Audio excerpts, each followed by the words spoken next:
పవన్ కళ్యాణ్ గారి ఆలోచన ఒకటే ఉంది, ఇంకో 10 సంవత్సరాలు ఈ రాష్ట్రాన్ని కలిసి నడిస్తేనే కానీ ఈ రాష్ట్రం అభివృద్ధి చెందదు.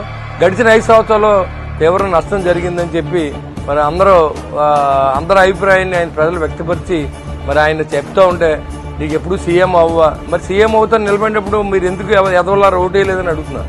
ఇప్పుడు మాట్లాడి ఎదవలు ఎవరైతే ఉన్నారో మీరు ఎందుకు వేయలేదు? అప్పుడు 2019లో సింగిల్గా వెళ్ళాం కదా, అప్పుడు వేయలేదు కదా మీరు.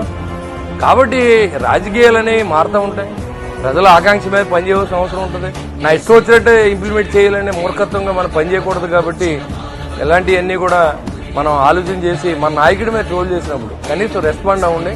ప్రతి అడ్డమైనోడు మాట్లాడుతున్నాడు. హాస్పిటల్కి వెళ్తే ట్రోల్ చేస్తారు, భార్యని హాస్పిటల్ తీసుకెళ్తే ట్రోల్ చేస్తారు, కొడుకుని చూస్తాకి వెళ్తే ట్రోల్ చేస్తాడు. కానీ ఇది మంచి పద్ధతి కాదు. పవన్ కళ్యాణ్ గారి గురించి ఇంకా చెప్పుతో కొట్టి సమాధానాలు మీరు అందరూ చెప్పాలని నేను మిమ్మల్ని కోరుకుంటాను.